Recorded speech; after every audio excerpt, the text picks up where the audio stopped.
Welcome to BNEWS Weekly. I'm Phil Gallagher along with BNEWS Director Rich Hosford, Robert Paris, Tad Stefanak, Marge McDonald with Senior News, Peter Brown with the weather, and Ian Casiola with the community calendar. Thank you for joining us. Police Chief Michael Kent says the Burlington Police Department arrested 3 men during an undercover prostitution sting operation. The Burlington Police Detective Unit, in conjunction with the officers from the Middlesex Sheriff's Office, conducted a reverse sting to target potential customers for prostitution.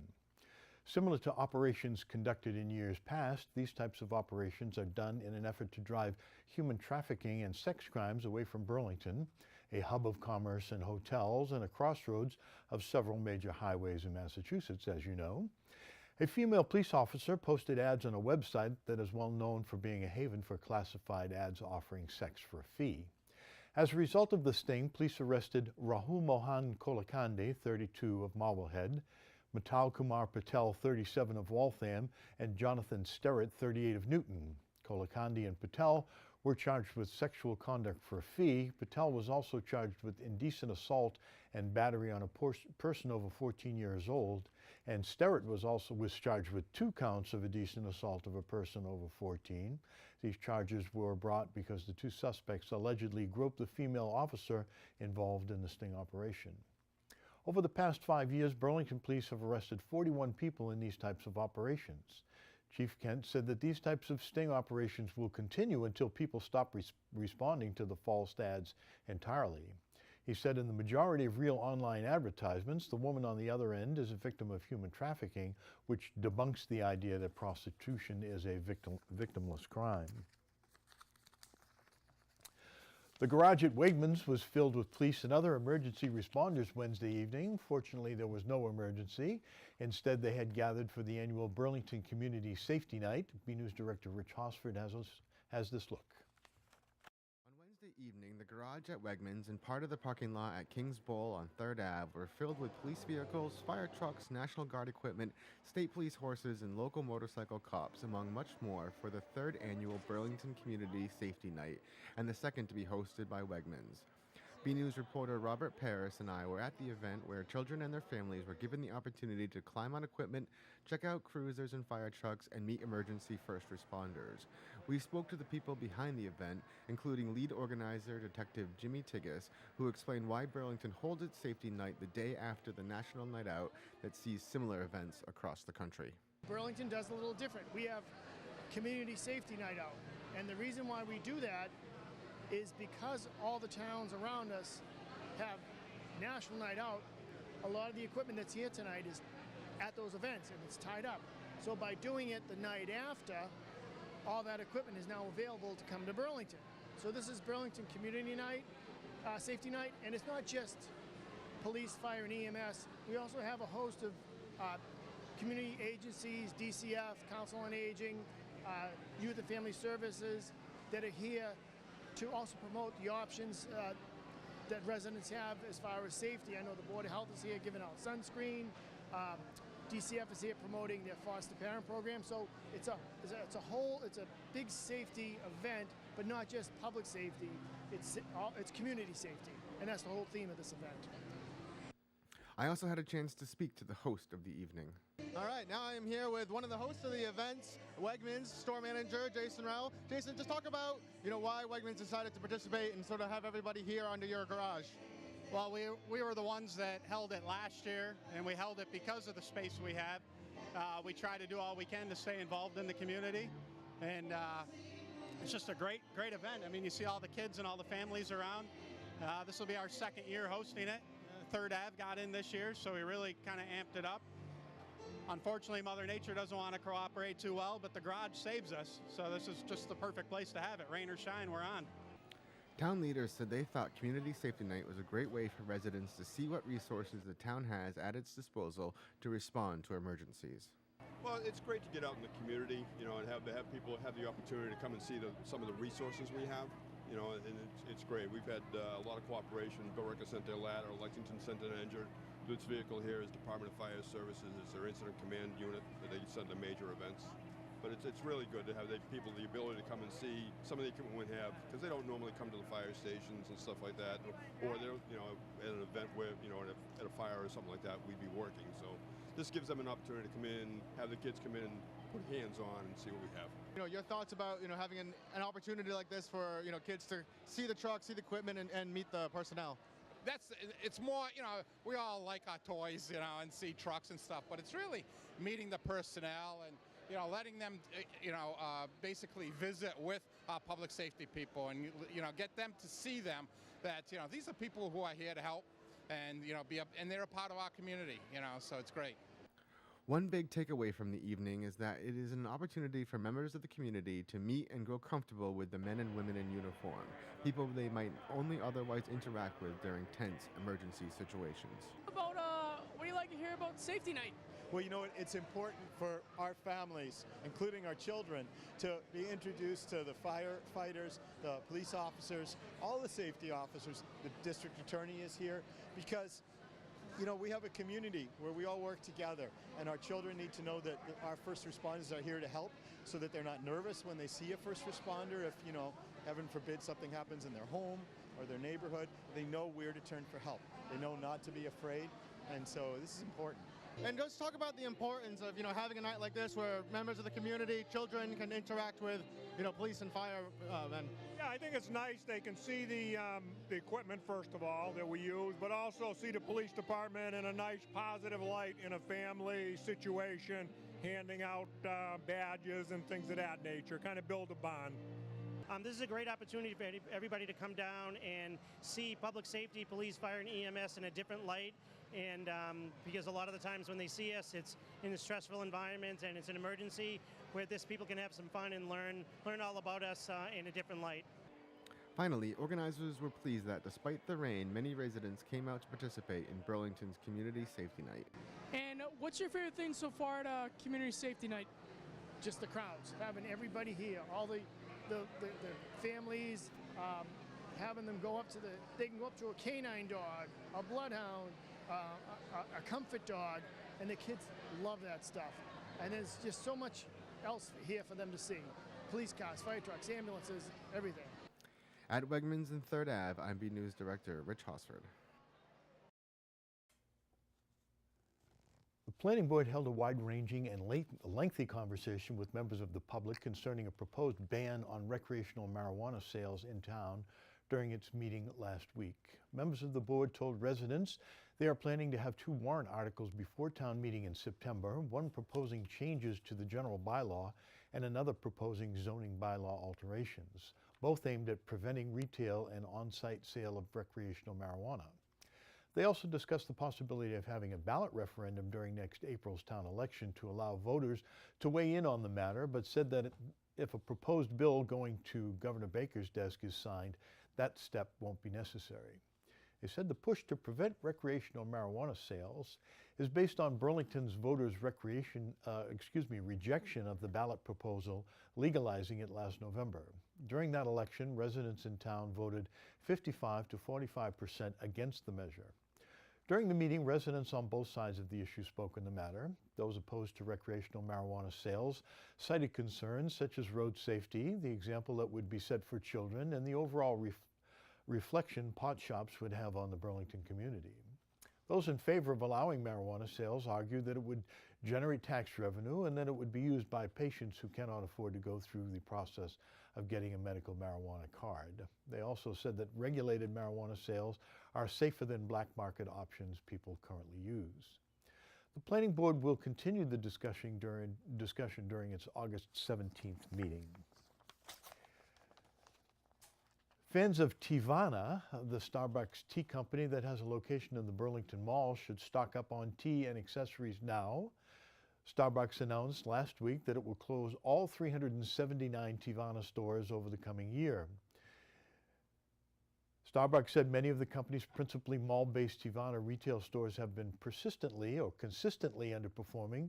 Following a strategic review of Teavana store business, the company concluded that despite efforts to reverse the trend through creative merchandising and new store designs, the underperformance was likely to continue.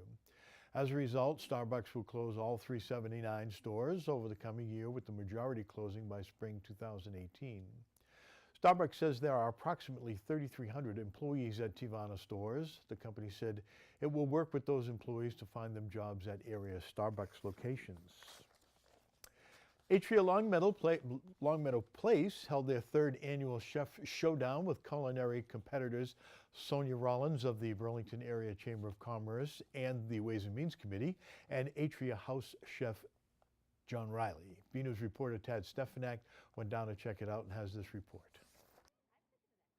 Atria Longmeadow Place, one of Burlington's premier assisted living communities, recently held their third annual Chef's Showdown, along with partnering with Burlington-based charity Help Is in collecting school supplies for homeless school children. The clash of the cuisine contenders were Sonia Rollins of the Burlington Area Chamber of Commerce and house chef John Riley. Today we have our Chef Showdown, and we are working with corn.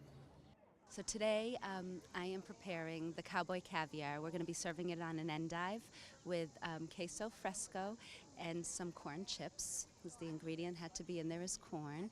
So we have been making cowboy caviar in my family for years, and we always use it as a dip, but we've really ended up loving it so much, as my daughter says, who needs the chips? We kind of just go with the fork, so that's what we'll be serving to the judges today.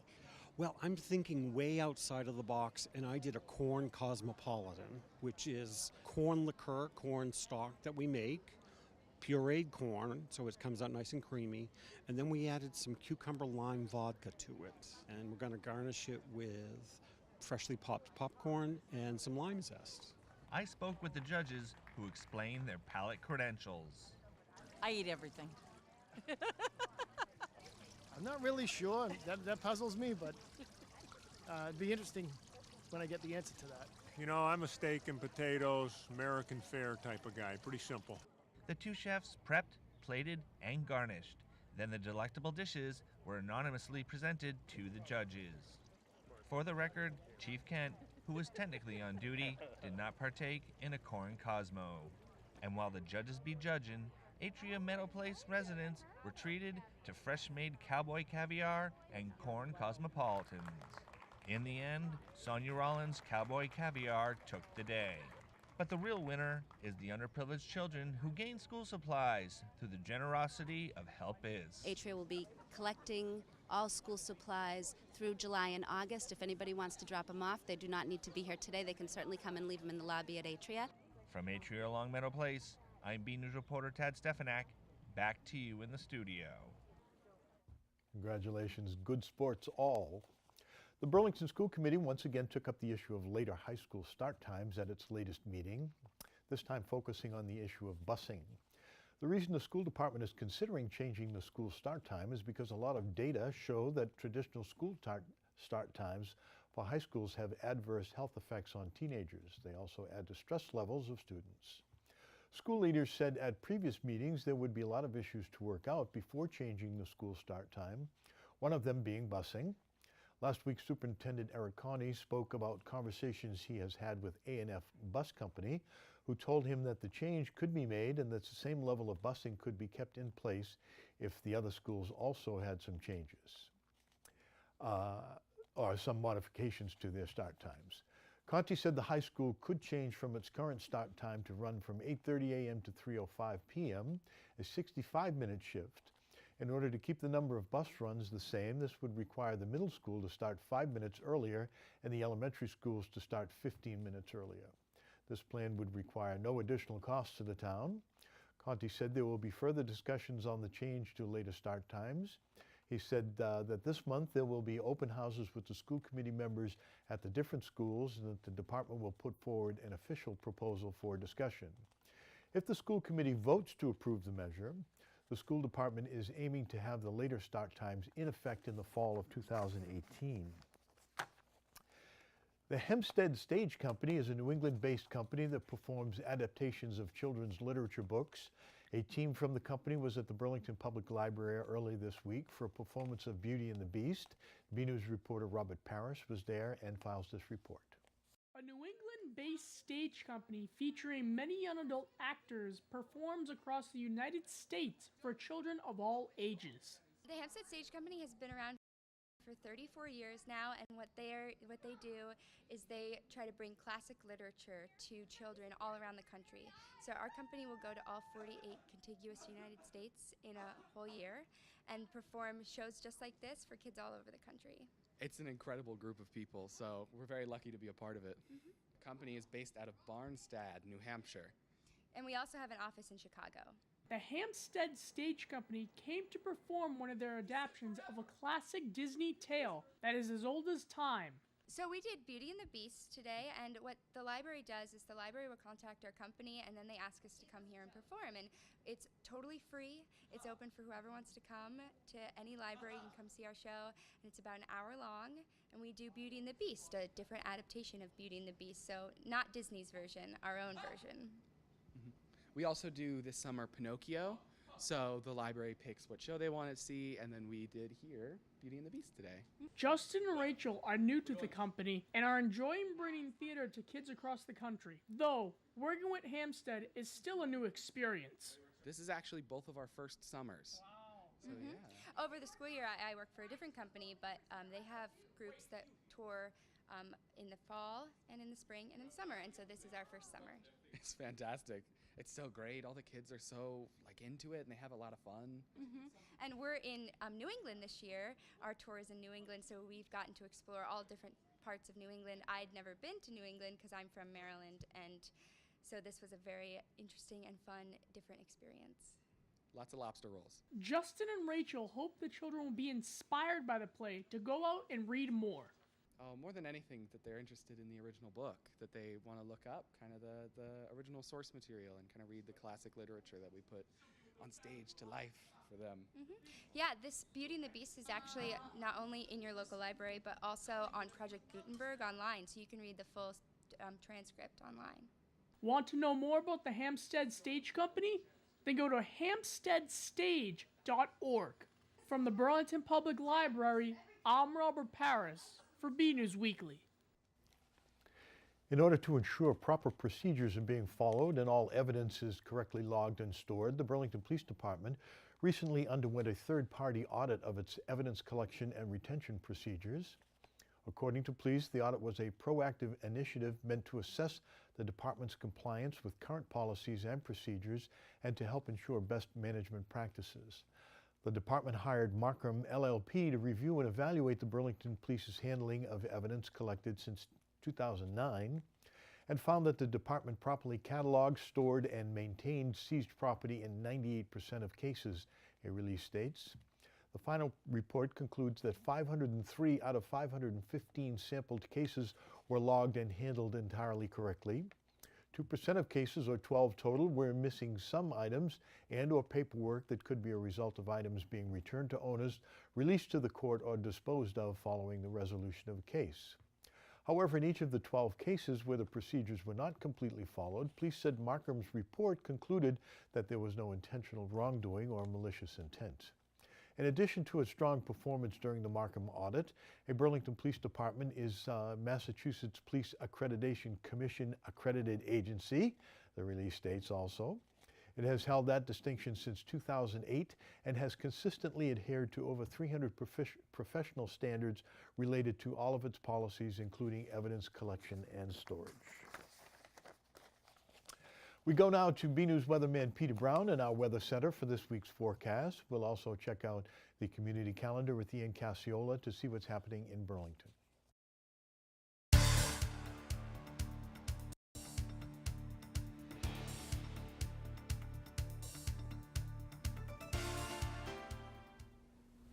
Well, hello everyone, and this is Peter Brown with a look at your weather for the next 7 days.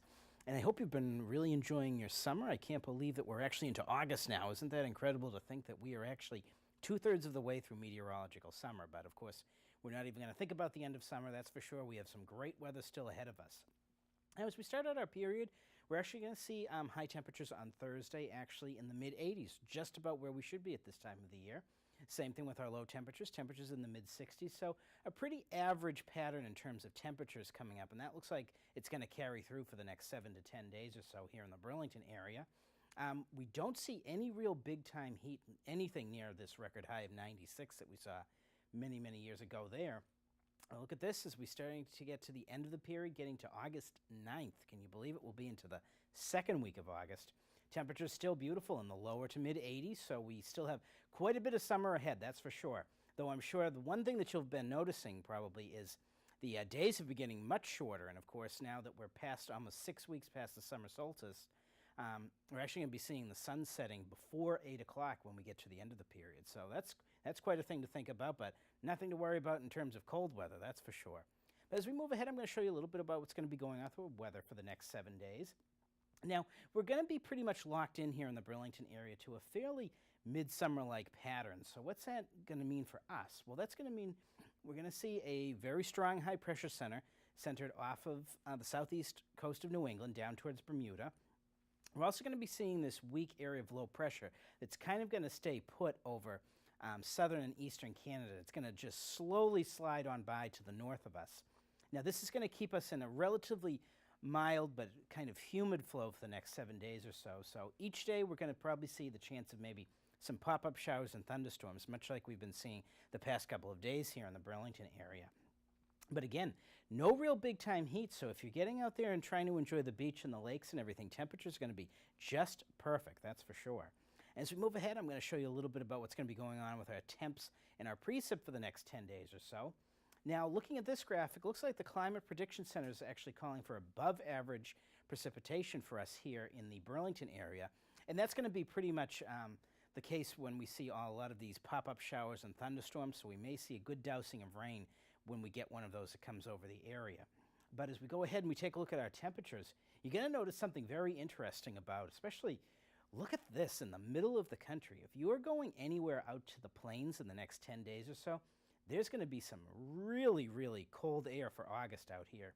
There are actually some forecasts that say that we may see low temperatures in the low 40s in some of these areas in the plains, something definitely not typical for this time of year.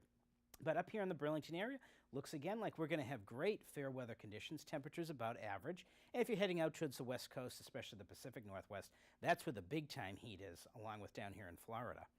But as we go ahead, I'm going to show you again some of those great temperatures that we have coming up for the Burlington area for the next 7 days.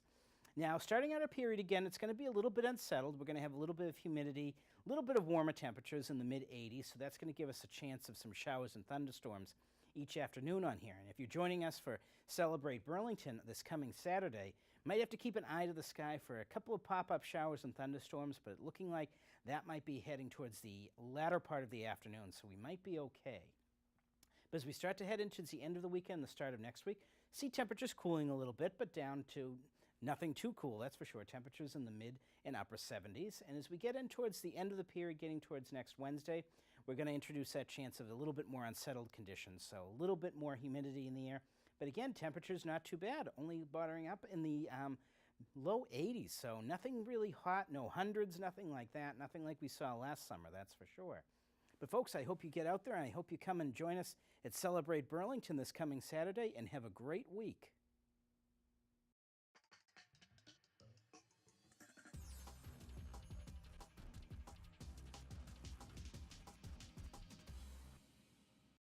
Hello, and welcome to your community calendar.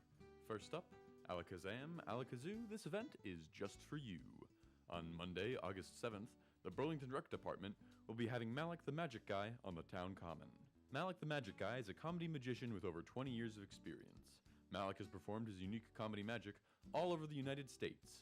He has performed a featured performer at countless parties, functions, and special events. Everyone is welcomed and the event is free. For more info, visit burlington.org or call 781-270-1695. Next, the Queens of England have arrived. On Wednesday, August 9th from 6:30 to 7:30 p.m., the Burlington Public Library is having a British tea party. Come on by the library for a themed tea party with all your favorite British books, series, and more. The event is for teens entering 6th grade through 12th. Everyone is welcomed and the event is free. For more info, visit burlington.org or call 781-270-1690. And finally, it's time to get on your horse and gallop on up to King's. On Saturday, August 19th, King's in Burlington is having a country night starting at 8 p.m. Join the fun at King's for a night of good food, music, and lots of dancing. There will also be a mechanical bull, giveaways, and much more. Country clothing is recommended but not required, and the event is for 21 years and older. For more, visit kingsbowlamerica.com or call 781-238-4400. This has been your community calendar. I'm Ian Gasiola. Back to you in the studio. One place where there is always a lot happening is the Senior Center. We go now to Burlington Council on Aging Director Marge McDonald for the latest senior news. Work has begun in earnest in the Human Services Building. The temporary wall is down in the Murray Kelly wing, so we are back in the Senior Center with all of our activities.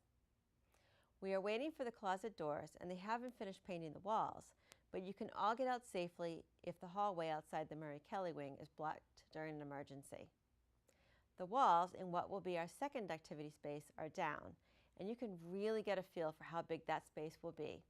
I'm excited to be able to put activities in there next year. They are also back working on the outside of what will be the front entrance. Workers have spent the week placing rebar where they will be laying walkways. The track at the high school is having a lot of work done as well, so it is closed for the next couple weeks. We will be heading over to the middle school track through August 10th. The walking group is meeting at 8 a.m. through the month of August. We continue to show movies each Monday at 12:30 p.m. with the movie Outrageous Fortune with Bette Midler and Shelley Long being shown on Monday, August 7th. On Monday, August 14th, we'll be showing Donovan's Reef with John Wayne, and on Monday, August 21st, we'll be showing Message in a Bottle with Kevin Costner, Robin Wright Penn, and Paul Newman. And on August 28th, we'll show Singin' in the Rain with Gene Kelly. We serve refreshments and sit in our leisure room on sofas and comfy chairs to watch the movies. Wednesday, August 9th will be a busy day with a presentation by dietitian Denise Mercury from Minuteman Senior Services, who will be talking about cooking for one or two at 12 noon before our farmers market starts at 1 p.m. The Life After Loss group will meet at 1 as well. Also on Wednesday the 9th, the sign-up for the Wednesday night supper with Atria on the 16th. Atria is always very generous, and Chef John Riley is an amazing chef. Aquafit continues on Thursdays at 1:30 p.m. at the Woburn YMCA through a grant from Leahy Health. I would like to take a moment to thank a Whole Bunch Flower Market who, generously and without fail, donates flowers to us through the entire year for the Wednesday night supper, the senior prom, and anything else that comes along during the year. They are the definition of community partners, and their generosity to the charities of Burlington as well as ourselves is unmatched. That's all for now. I'm Marge McDonald, and I hope to see you at the Senior Center. Another week, another photo to highlight. This one's from our own staff of a site outside our studio. This week's photo shows an annual tradition that has been long-standing at Burlington High School and marks the change from one senior class to the next. Every year, students of the incoming senior class spray paint their name and year of graduation on the rocks outside the school's faculty parking lot. The names are written in a variety of colors, and the finished product provides some decoration to the back of the school. Good luck, class of 2018. We'd like to see your photos. They could be of something you see around town, the weather outside your home, or even photos of your family members, families, friends, and pets. Whatever you think is interesting, would like to share with us. Email your photos to bcat@bcattv.org with the subject line, Photo of the Week. Okay, that's it from the news desk here at BNEWS Weekly. I'm Phil Gallagher, along with BNEWS Director Rich Hosford, Tad Stefanek, Robert Parrish, Peter Brown with the weather, Marge McDonald with Senior News, and Ian Casiola with the Community Calendar. Thank you for joining us.